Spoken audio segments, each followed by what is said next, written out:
L'État qu'une population usée des droits et des obligations que l'État doit accomplir à faveur de l'infraveur. Côté commission provinciale chargée de la délimitation des frontières, l'autorité de l'État doit être rétablie sur cette zone neutre.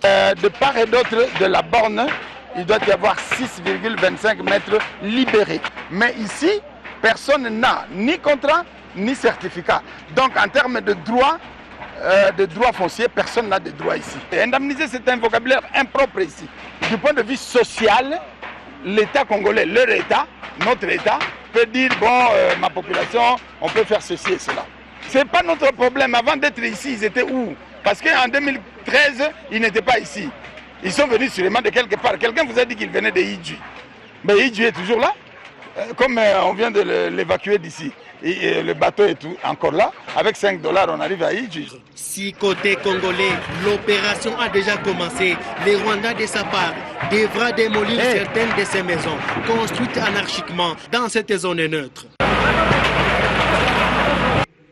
En politique, les voix demeurent discordantes à l'opposition, notamment sur la question de la convocation d'un dialogue politique en RDC.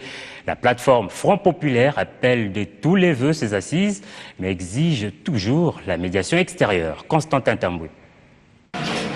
L'idée de la convocation d'un dialogue continue à faire du chemin dans certains milieux politiques comme dans les Fronts populaires de l'opposition.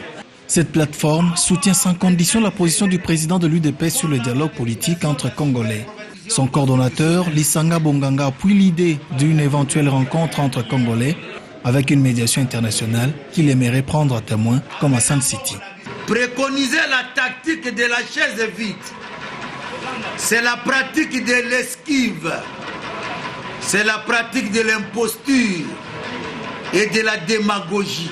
Un grand homme politique, un visionnaire, éleva sa voix et proposa le 24 décembre 2013 les dialogues politiques comme voie royale de sortie de crise. Lisanga Bonganga et ses alliés invitent la classe politique au calme face aux enjeux de l'heure, rappelant que seul le dialogue au format proposé par Tshisekedi a toujours aidé les Congolais dans la résolution de toute crise. C'est pour dire à notre peuple que le dialogue politique reste la seule et l'unique voie royale pour la promotion de la réconciliation nationale et permettre l'aboutissement heureux du processus électoral. Aboutir à un consensus sur l'organisation des élections sans violence, apaisée et dans le délai, figure parmi le point du cahier de charge pour le dialogue que le Front populaire propose.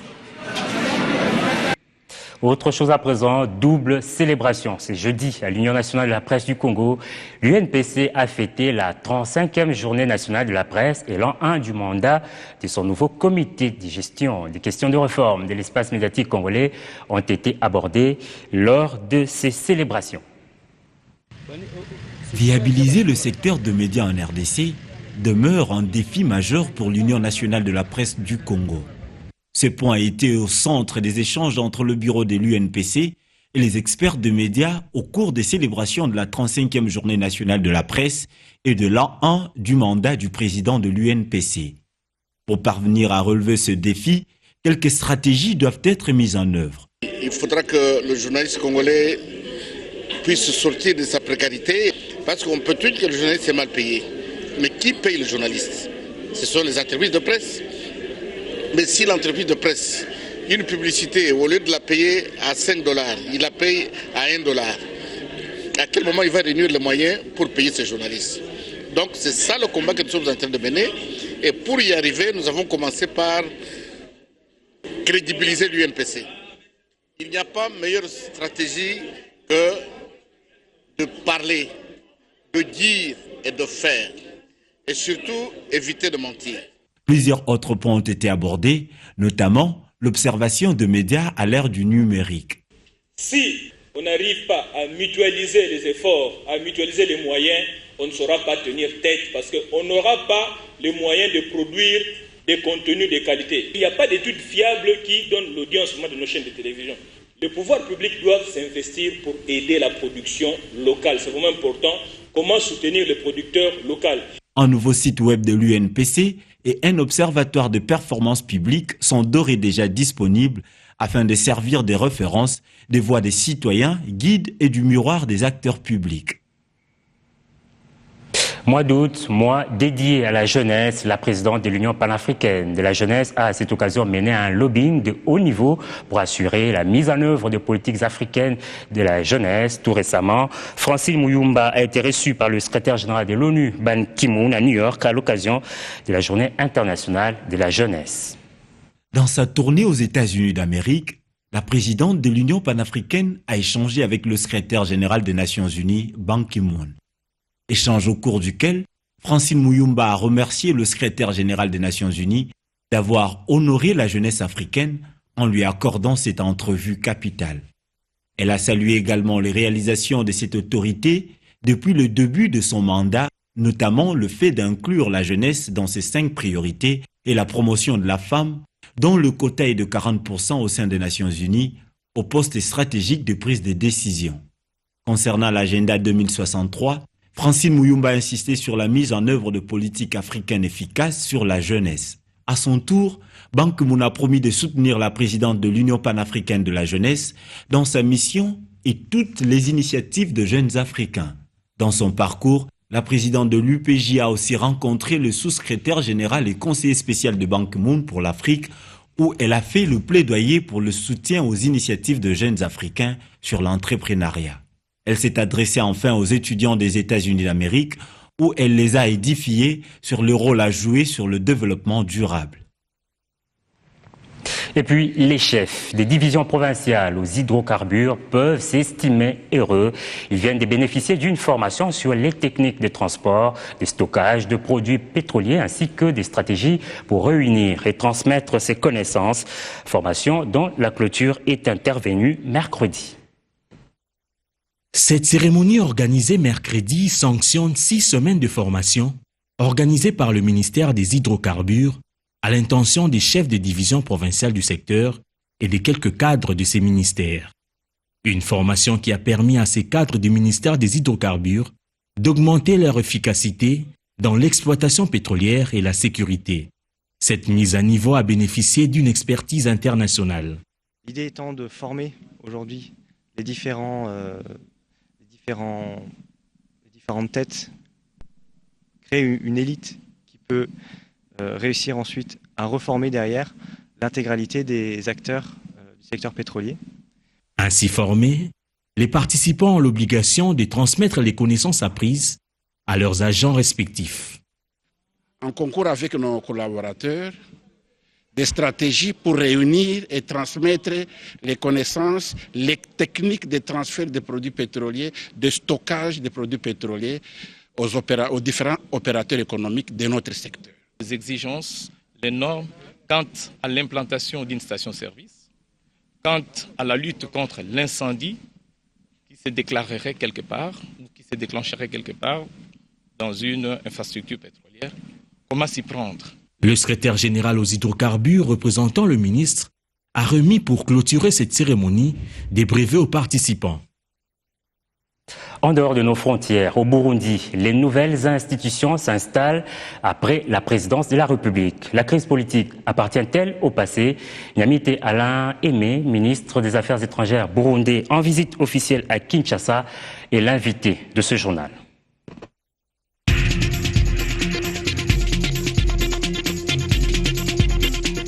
L'invité du journal, c'est le ministre des Affaires étrangères burundais, M. Nyamitwe Alain Aimé. Bonsoir et bienvenue. Bonsoir. Avec vous, nous allons parler de la situation politique au Burundi et ainsi que tout ce qu'il y a eu comme crise juste après. Alors, la première question, quelle est la situation actuelle dans votre pays, le Burundi ? Bon, la situation politique au Burundi est stable avec la mise en place des institutions prévues par la Constitution. Comme vous savez, le 29 juin 2015, les Burundais se sont présentés aux urnes pour élire leurs députés. Le 21 juillet de cette année, les mêmes Burundais se sont présentés aux urnes pour élire le chef de l'État. Et le 24 juillet, ils ont élu les sénateurs. Après, nous avons bien entendu eu des élections le 24 août, ce qu'on appelle les élections collinaires, des chefs locaux au niveau de la division la plus proche de la population possible, ici les collines. Aujourd'hui, donc, les institutions prévues par la Constitution sont là. Le Parlement a son bureau, il siège normalement, le Sénat, l'Assemblée nationale, tout ça, et le gouvernement a été formé le 24 août et a prêté serment seulement le 25, donc avant-hier, 25 août 2015. Et quelle réponse réservez-vous à ceux qui réclament à corps et à cri la convocation d'un dialogue politique au Burundi ? Je voudrais simplement dire à nos téléspectateurs que le dialogue politique au Burundi est une réalité depuis plusieurs années. Depuis 2006 déjà, il y a un forum national de dialogue qui réunit les partis politiques et même la société civile pour discuter des questions d'intérêt national. C'est d'ailleurs dans le cadre de ce forum que le code électoral actuel a été accepté par consensus il y a de cela 2 ans. C'est dans le cadre de ce forum que la séquence des élections avait aussi été approuvée et même le calendrier électoral avait été admis. Par conséquent, dialogue politique d'accord, pour autant que ce soit un dialogue qui devient un objet d'appropriation nationale. Ce que nous refusons, ce que nous dénonçons, c'est qu'on veuille nous donner l'impression qu'il ne peut y avoir de dialogue que si il est parrainé par des étrangers. Ce n'est pas tout à fait correct, puisque les problèmes sont burundais, ils sont vécus par des Burundais, ils trouveront des solutions entre les Burundais. Si je vous demandais de faire un commentaire sur les mots ou les discours du président Obama, le président américain, lors de sa dernière visite en Afrique, il souhaitait qu'il y ait des institutions fortes et non des hommes forts.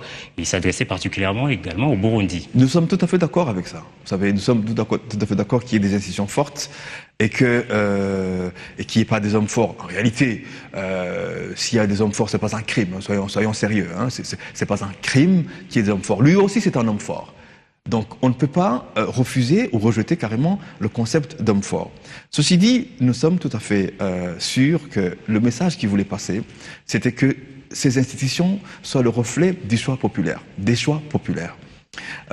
Or, ce que le Burundi a vécu, c'est exactement ça. C'est que le peuple lui-même s'est choisi ses dirigeants. C'est que les institutions qu'on a aujourd'hui sont des institutions qui émanent des choix populaires. Qu'il y ait des gens qui soient dans l'opposition, qui ne voudraient même pas qu'il y ait des élections, c'est tout à fait normal, vous l'avez au Burundi, vous l'avez partout. Vous savez, en Europe, il y a ceux qu'on appelle des anarchistes, on les accepte. Ils ne vont pas aux élections, ils ne sont pas d'accord avec les processus électoraux, mais quand même la société continue.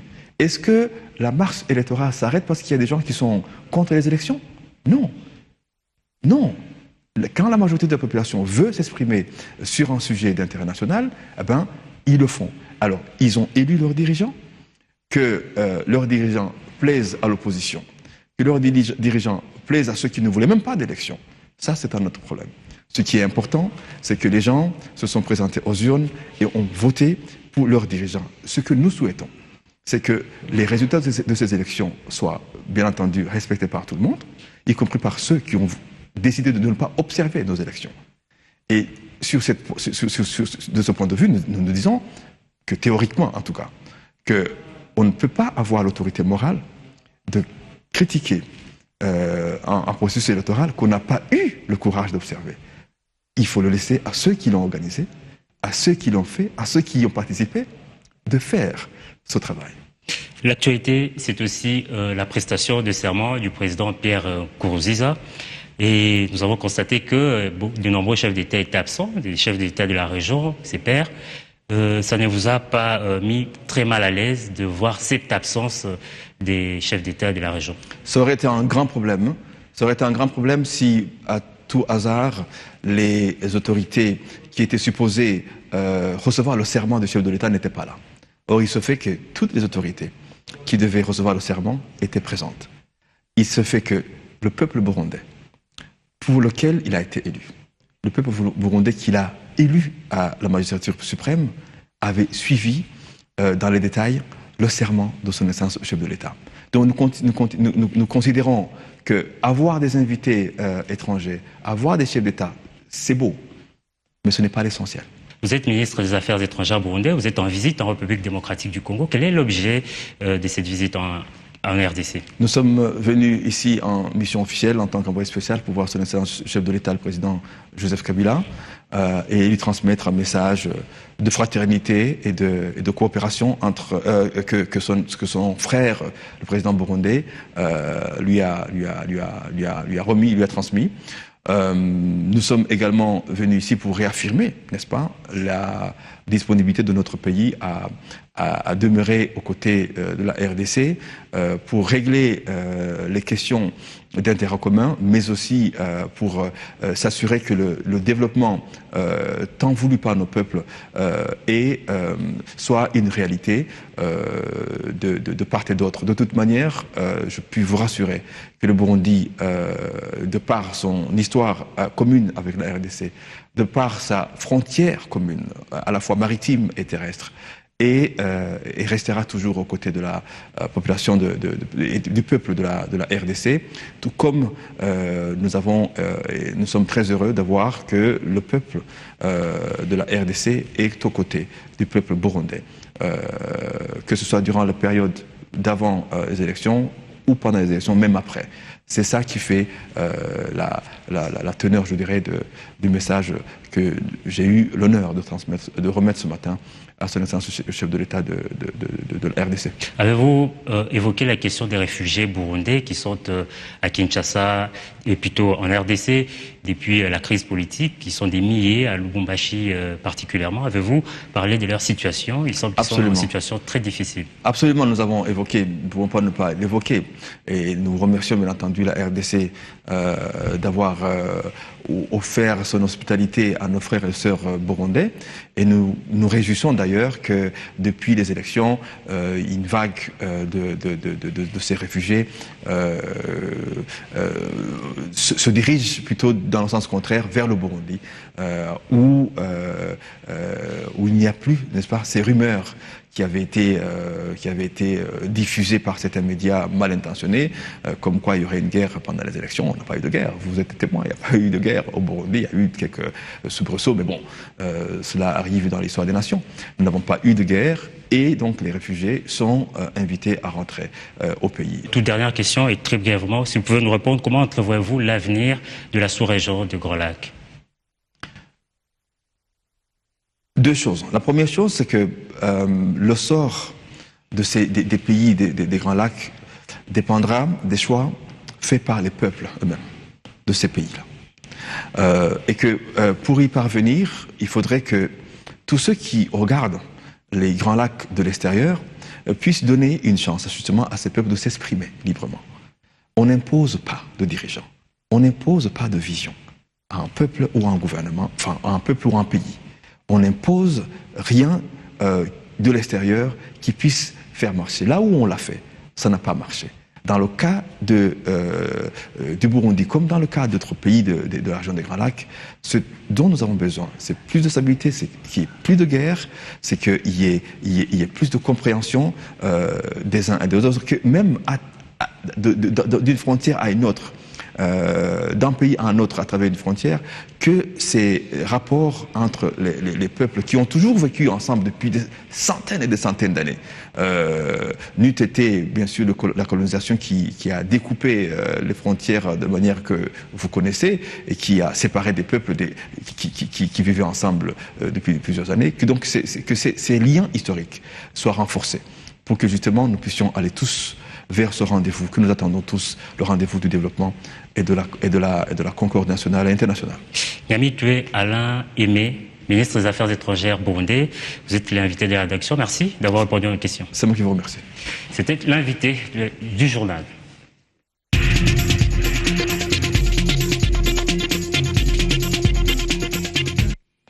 Et en sport, avant de nous quitter, les Léopards Football seront reçus ce 6 septembre par l'équipe nationale centrafricaine pour le compte de la 2e journée des éliminatoires CAN Gabon en 2017. La RDC est menacée de ne pas diffuser cette rencontre sous peine de suspendre son équipe de ces éliminatoires. Sport 5, qui est responsable des transmissions de matchs de la FIFA et de la CAF, exigerait à la radio-télévision nationale congolaise de lui payer une somme de plus de 200 000 $ américains comme frais de retransmission de ce match. Et voilà qui met un terme à ce journal. Merci de l'avoir suivi et excellente suite de programme sur nos antennes.